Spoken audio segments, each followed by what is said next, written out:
Hello all.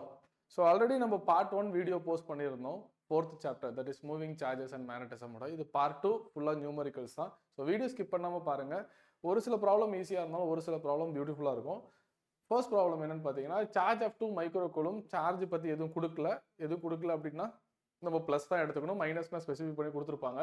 with a speed of 3 × 10⁶ meter per second along positive x axis. So charge எந்த டைரக்ஷனில் போகுதுன்னு கிளியராக கொடுத்துருக்காங்க. அண்ட் இந்த ப்ராப்ளம்ல magnetic field -k. This is very very important. -k in the sense நார்மலாக நம்ம என்ன எடுப்போம் x y z. இந்த z எப்படி வருது, வெளியில் வந்துட்டு இருக்கு ஆக்சுவலாக. திஸ் இஸ் வெரி இம்பார்ட்டன்ட், வெளியில். ஸோ இந்த ஆக்சிஸ் ப்ராப்ளம் நம்ம அவாய்ட் பண்ணுறதுக்கு என்ன பண்ணுவோம் அப்படின்னா, நீங்கள் எப்படியும் ஒரு ரூம்குள்ளேயோ இல்லை ஒரு ஹால்குள்ளேயோ தான் உட்காந்து எக்ஸாம் எழுதுவீங்க. அப்படி இருக்கும்போது உங்களோட left side corner of the room or hall எடுத்துக்கோங்க. எக்ஸாக்டாக இதில் மேட்ச் ஆகும். மேலே போகிறது ஒய், உங்களுக்கு ரைட் சைடில் போகிறது எக்ஸாக இருக்கும். உங்கள் லெஃப்ட் சைடு கார்னர் இப்போ இந்த வீடியோ கவனிக்கும் போது கூட உங்களோட லெஃப்ட் சைடு கார்னர் பாருங்க, நான் சொல்றது கண்டிப்பாக மேட்ச் ஆகும். இசட்டுங்கிறது வெளியில் வரும், கரெக்டாக. ஸோ இந்த போர்டில் என்னால் 2 டைமென்ஷன் போர்டு தானே, என்னால் வெளியில் போட முடியாது, அதனால நான் இப்படி போட்டிருக்கேன். ஸோ ஷார்ட்கட் என்ன, ஒரு டாட் வச்சு வெளியில் போட்டோம் அப்படின்னா அது அவுட் ஆஃப் த பிளேன். ஒரு கிராஸ் வச்சு இப்படி சர்க்கிள் போட்டோம்னா அது இன்டு த பிளேன். ஸோ இங்கே பாருங்க, நான் எந்த ப்ராப்ளமுக்கும் எக்ஸாக்டாக மேட்சாக போட்டிருக்கேன். எதுவுமே கொடுக்கல, அப்போ பாசிட்டிவ் சார்ஜ் பக்கா. பாசிட்டிவ் சார்ஜ் எக்ஸ்ல போறாங்க. ஃபீல்டு உள்ள போர்டுக்குள்ள, ஏன்னா வெளியில வர்றது +z, அப்போ உள்ள போறது -z. ஸோ இங்க கோஆர்டினேட்ஸ்ல மென்ஷன் பண்ணா -k. ஸோ இந்த வேல்யூ எல்லாமே நீங்க பாத்தீங்கன்னா எந்த ஒரு கால்குலேஷன் இல்லாம டைரக்ஷன் வச்சு மட்டுமே நம்ம எழுதிடலாம். Positive x positive y, negative x negative y. So ரெண்டு நெகட்டிவ் இல்ல, முதல்ல டைரக்ஷனை வச்சு பார்ப்போம். Answer without solving anything we can find the answer. So எலக்ட்ரான்னா left hand palm rule. Left hand palm rule, palm ரூல்னா எதையும் கையை ஃபோல்டு பண்ணக்கூடாது. This is very important. Positive சார்ஜ்னா right hand palm rule. So last வீடியோல சொல்லியிருந்தோம், இருந்தாலும் மறுபடியும் பேசிக் அதனால பார்ப்போம். The thumb indicates a flow of charge, that is velocity direction. And the forefinger indicates FOUR. 4 விரல் எதை மீன் பண்ணோம்னா மேக்னெட்டிக் ஃபீல்டு மீன் பண்ணும். மேக்னெட்டிக் ஃபீல்டு என்ன ஆகுது, உள்ள போகுது. தம்ப் வந்துட்டு பாசிட்டிவ் சார்ஜ் போற டைரக்ஷன். பாசிட்டிவ் சார்ஜ்னா right hand palm rule. So force palm shows the direction of force. அப்போ மேலே ஒய், ரைட், +y. அப்போ இந்த ஆன்சர்ல பாருங்க, ஏதாவது +y இருக்கா, ஒரே ஒரு +y தான் இருக்கு. So C is right answer.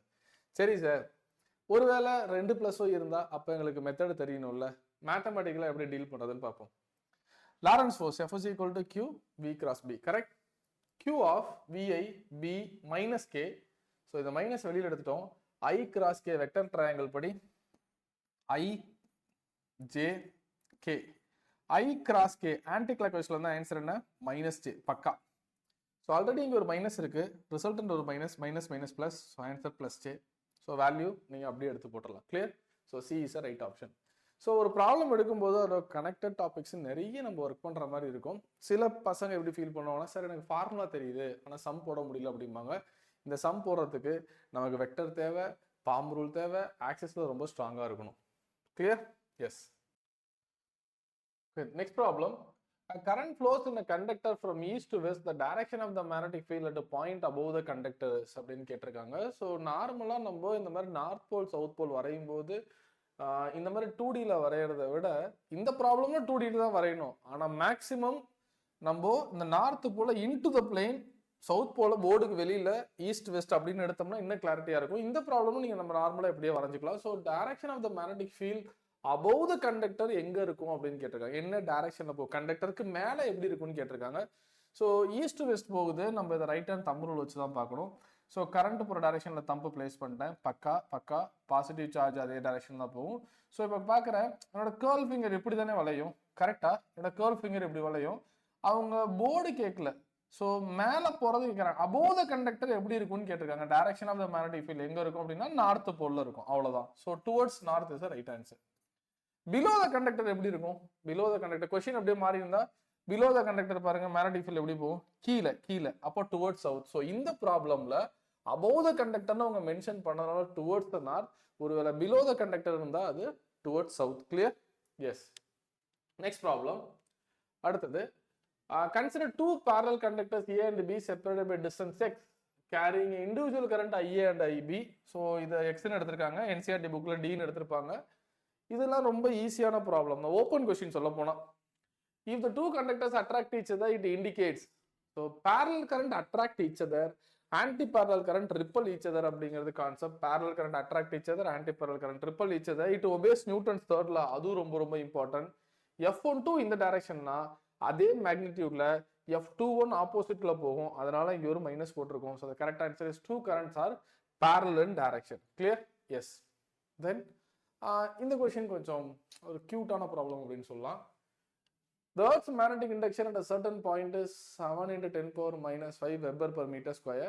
This is to be annulled by the magnetic induction at the center of the circular conducting loop of radius 5 cm. Clear? Yes. Annulled. The required current in the loop is என்னன்னு கேட்டிருக்காங்க. So நார்மலாக ஒரு லூப்பில் current travel ஆகிட்டு இருக்கும்போது சென்டரில் அதோட magnetic field என்ன? B is equal to μ0I/2R. கரெக்டா? Very important. பயாட்-சாவர்ட் லாவோட அப்ளிகேஷன், சர்க்குலர் லூப்போட ஸ்பெஷல் கேஸ் அப்படின்னு சொல்லலாம். ஃபைன். சம்ல கொடுத்துட்டாங்க, அது எவ்வளவுக்கு ஈக்குவல்? 7 × 10⁻⁻5 கொடுத்துருக்காங்கல்ல இங்கே, கரெக்டா? ஆனல் கொடுத்துருக்காங்க. 7 × 10⁻⁻5 is equal to μ0 வேல்யூ என்ன? 4π × 10⁻⁻7. ஸோ இது நியூமரிக்கல்ஸ்ல ரொம்ப இம்பார்ட்டன்ட், நிறைய இடத்துல வரும். What is the value of μ0/4π is 10⁻⁻7. So μ0 is nothing but 4π × 10⁻⁻7. Very basic, right? into I/2 into சென்டிமீட்டர்ல இருக்கு. This is very very important. Radius s, radius இங்கே சென்டிமீட்டர் இருக்கு, அதை நீங்க கண்டிப்பா மீட்டர்ல மாத்தி ஆகணும். 5 × 10⁻⁻2. I is equal to 5.6 amp. Clear. So இங்க மேக்னெட்டிக் இண்டக்ஷன் கொடுத்தனால நீங்க கன்ஃபியூஸ் ஆகிடக்கூடாது. Earth magnetic induction is nothing but அங்க ஈக்குவலா இருக்க ஃபீல்டு தான் அப்படி சொல்லியிருக்காங்க. Next problem. Positively charged particles are projected in magnetic field. If the direction of the magnetic field is along the direction of the motion of the charged particles, very open, very easy question. V யும் B யும் ஒரே direction, கரெக்டா? The angle between V and B is 0. Lorentz force QVB. Lorentz forceல ஒரு part magnetic force. Lorentz force என்ன? FL is equal to F electric plus F magnetic. பக்கா? So we are talking about magnetic force alone. QVB sin theta sin 0 is equal to 0. எப்பயுமே எல்லாம் ரொம்பவும் டஃப்பாக வரும் அப்படின்னு நினைக்கக்கூடாது. சம்டைம்ஸ் இந்த மாதிரி ஓப்பன் கொஸ்டின் வரும்போது நம்ம ரொம்ப கேர்ஃபுல்லாக இருக்கணும். எஸ், இது ஒரு நல்ல ப்ராப்ளம் தான். Deflection in moving coil galvanometer is reduced to half. மேத்தமெட்டிக்கலாக போடும்போதும் ஸ்டெப் போடலாம். டக்குன்னு ரொம்ப ரிலாக்ஸாக அந்த எக்ஸாம் ஹாலில் ரொம்ப ரிலாக்ஸாக நம்ம இருக்கும்போது சில time without solving the problem லாஜிக்கலாகவே சூப்பராக ஒர்க் பண்ணலாம். இனிஷியலாக கேல்வாமீட்டர் ஒரு அம்மீட்டர் வந்துட்டு இனிஷியலாக டிஃப்ளெக்ஷன் ஃபுல்லாக காமிக்குதான். அதை அம்மீட்டராக மாற்றுறதுக்காக நான் என்ன பண்ணுறேன், ஒரு ஷண்ட்டு கொடுக்குறேன். ஷண்ட்டு கொடுத்துட்டு அது பாதியாக காமிக்குதான். டோட்டல் கரண்ட்லேருந்து ஹாஃப் டிஃப்ளெக்ஷன். வெரி இம்பார்ட்டன்ட், அந்த இங்கிலீஷ் ரொம்ப முக்கியம். The deflection in moving galvanometer is reduced to half. முன்னாடி காமிச்சிட்டு இருந்ததோட ஹாஃப் டிஃப்ளெக்ஷன் பக்கா. when it is shunted parallel நான் கொடுக்குறேன் low resistance with 40 coil. shunted within கொடுத்துருக்காங்க. the resistance of the galvanometer very important. RG தான் நம்ம ஃபைண்ட் அவுட் பண்ணணும். சூப்பர்ல. ஓகே, ஸோ ஃபர்ஸ்ட் நம்ம மேத்தமெட்டிக்கலா பார்ப்போம், அப்புறம் நம்ம லாஜிக்கா பார்ப்போம். IG RG is equal to I minus IG into RS. We have to find RG. So இந்த சம்ல இது புரிஞ்சுட்டாலே 90% ஆஃப் ப்ராப்ளம் முடிஞ்சு. IG ஓட வேல்யூ என்ன? I/2. அப்பதானே ஹாஃப் டிஃப்ளெக்ஷன் காமிக்கும். முன்னாடி ஃபுல் டிஃப்ளெக்ஷனா இருந்தது, இப்போ ஹாஃப் டிஃப்ளெக்ஷன் என்ன அர்த்தம்? அவங்க I/2 தான் மெஷர் பண்றாங்க அப்படின்னு அர்த்தம். Clear, very clear. முன்னாடி ஃபுல் டிஃப்ளெக்ஷன்ல இப்போ பாதினா, முன்னாடி மெஷர் பண்ணிட்டு இருந்த கரண்ட்ல இருந்து இப்போ பாதி தான் மெஷர் பண்றாங்க. IG is equal to I/2. இந்த சம ப்ரொசீட் பண்ணும்போது ஒரே ஈக்குவேஷனுக்குள்ள 2 வேரியபிள் வர மாதிரி இருக்கும். ஆனால் நம்ம ஸ்டாண்டர்டாக ப்ரொசீட் பண்ணிட்டு போனோம்னா we can get an answer. So from this equation we can find RG is equal to I minus IG RS by IG. I minus IG. IG என்ன? I/2. I minus I/2 by I/2 into RS. So 1 minus 1/2 half. So மேலே ஒரு I/2 கீழே ஒரு I/2. இதை தான் சொன்னேன், வேரியபிள்ஸாக இருக்குன்னு நினச்சி சம்ம விட்டுறக்கூடாது, கேன்சல் ஆகிடுச்சு. RG is equal to RS. அப்போ நான் எதில் ஷண்ட் பண்ணியிருக்கேன்? 40ல். அப்போ கண்டிப்பாக RGயும் 40. இது மேத்தமெட்டிக்கல் கால்குலேஷன். லாஜிக்கா ஒரு கரண்ட்டு போயிட்டு ஹாஃப் ஆஃப் த டிஃப்ளெக்ஷன் காமிக்கிறதுன்னு அர்த்தம், பாதி கரண்ட் தான் போகுது, மீதி பாதி கீழே போயிடுச்சுன்னு அர்த்தம். எப்போ கரண்ட் பாதியாக பிரியும்? ரெசிஸ்டன்ஸ் ஈக்குவலாக இருந்தால் பிரியும். ஸோ 40 வித்தவுட் கால்குலேஷன் டக்குன்னு ஆன்சரை சூஸ் பண்ணிடலாம். பட் ஆனால் நம்ம இதுக்கு ரொம்ப ரிலாக்ஸாக இருக்கணும் எக்ஸாம் ஹாலில். அப்போ தான் இந்த மாதிரி நம்ம யோசிக்க முடியும். அண்ட் ரிலாக்ஸாக இருக்கிறத தாண்டி பேசிக்ஸில் பயங்கர ஸ்ட்ராங்காக இருக்கும். Yes, square current carrying loop is suspended in uniform magnetic field acting in the plane of the loop. If the force on one arm of the loop is F, the net force on the remaining 3 arms of the loop is அப்படின்னு. So majority remaining force அப்படின்னு வரும்போது 3Fன்னு tick அடிக்க chances இருக்கு. So 3F R -3F அப்படின்னு tick அடிக்க chance இருக்கு. Because net force naughty mind எங்கே போகும், எல்லா ஃபோர்ஸையும் ஆட் பண்ணுன்னு போகும். பட் பேசிக்ஸ் ரொம்ப ரொம்ப ரொம்ப இம்பார்ட்டன்ட். இதெல்லாம் கோர் கான்செப்சுவல். ஒரு பிளேன் ஆஃப் த காயில நான் மேக்னெட்டிக் ஃபீல்டுக்கு பர்பண்டிகுலராக வைக்கிறேன் அப்படின்னா தட் இஸ் இப்படி, இதுதான் என்னோட பிளேன். ஓகேவா, நான் மேக்னெட்டிக் ஃபீல்டுக்கு இப்படி வைக்கிறேன். இப்போ எனக்கு நெட் டார்க் கிடைக்கும், கண்டிப்பா கிடைக்கும். சுத்த ஆரம்பிக்கும்ல, சுத்த ஆரம்பிக்கும். எப்போ நெட் டார்க் கிடைக்கும், net force 0, then only we can get torque. So இதுதான் அந்த காயில். ஸோ மேக்னெட்டிக் ஃபீல்டு டைரக்ஷன்ல போகும்போது இவங்களோட ரோல் 0, இவங்களோட ரோல் 0. அப்ப நெட் ஃபோர்ஸ் 0, ஒரு லூப்ல உள்ளது எஃப்னு சம்ல கொடுத்துட்டாங்க. அப்ப பேலன்ஸ் 3 லூப்ல உள்ளது என்னவா இருக்கும், அதை டேலி பண்ற F naught is equal to F1 + F2. ஒன்று கொடுத்துருக்காங்க எஃப், அந்த அன்னோனை எக்ஸ்ன்னு வச்சுக்கிறேன் நான். அப்போ 0 is equal to F plus X is equal to X equal to -F. So அந்த டார்க்கோட என்சிஆர்டி போர்ஷன் நமக்கு நல்லா தெரிஞ்சாதான் நம்ம இதை ஆன்சர் பண்ண முடியும். Answer is -F is right answer.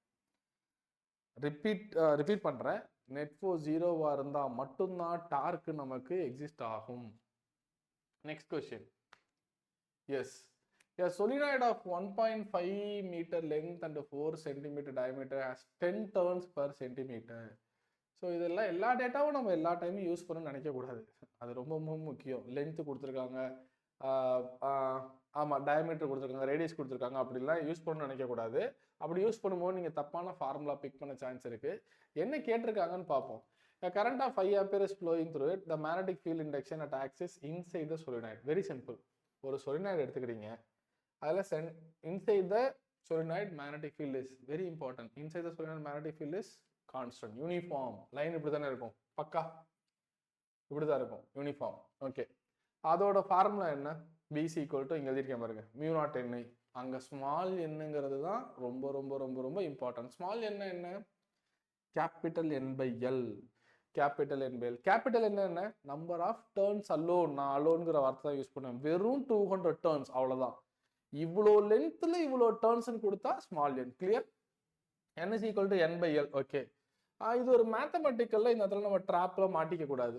So மியூனோட value 4 pi × 10⁻⁷ into 100 turns. 10 turns per சென்டிமீட்டரா? Okay okay okay okay okay okay 10 turns per centimeter. I think சம்மில் 100 தான் இருக்கணும். ஓகே ஃபைன், செக் பண்ணி பார்த்துக்கலாம். 100 தான் இருக்கும்னு நினைக்கிறேன். Wait a minute. Yeah, what I said is right. 100 turns தான், it is not 10 turns. 100 turns தான் கண்டிப்பாக. Yes, 100 by centimetre. அந்த சென்டிமீட்டரை நீங்கள் மீட்டராக மாற்றுங்க, 10⁻². இந்த 10⁻² நீங்கள் மேலே எடுத்துகிட்டு போனீங்கன்னா அங்கே ஒரு 100 கிடைக்கும். அப்போ 100 × 100, ரைட்? ஸோ கரண்டோட வேல்யூ என்ன, 5 ஆம்பியர் கொடுத்துருக்காங்க. ஸோ கேட்டிருக்கிறது ரொம்ப ரொம்ப ரொம்ப ரொம்ப இம்பார்ட்டன்ட். காஸ். ஆக்சுவலாக ஆன்சரை பார்த்தோட்டியுமே, நம்ம ஆப்ஷன்ஸ் பார்த்தோட்டியுமே நம்ம அலாட் ஆயிடலாம். இங்கே காஸில் இருக்குது, இங்கே டெஸ்லாவில் இருக்குது. Clear clear clear. Okay, first எனக்கு என்ன கிடைக்குது, 2 pi × 10⁻³ டெஸ்லாவில் கிடைக்குது. 1 டெஸ்லா எவ்வளவு, 10⁴ காஸ். அப்போ 2 pi × 10⁻³ டெஸ்லாவோட × 10⁴ போடுங்க, எனக்கு ஒரே ஒரு 10 கிடைக்கும். அப்போ answer 20 pi gauss. Clear clear clear. So இங்கே 100 டர்ன்ஸ் தான், கன்ஃபார்மாக அது 100 டர்ன்ஸ் தான். Yes, next problem. எஸ், இந்த given diagram 2 long parallel wires carry equal current in opposite direction. So இந்த மாதிரி ஆக்சஸ் கொடுத்துருக்கும் போது தான் சொல்கிறேன்ல, நீங்கள் ரூமோட லெஃப்ட் சைட் கார்னர் ஆர் ஹாலோட லெஃப்ட் சைட் கார்னர் எடுத்துக்கணும். டைரக்ஷன் அசால்ட்டாக செம்ம டீல் பண்ணோம்னா மாட்டிக்கும். அங்கே கரண்டோட பாருங்க, ஆன்டி பேரலல். பட் அவங்க கேட்கறது ரிப்போலோ அட்ராக்ஷனும் கேட்கல.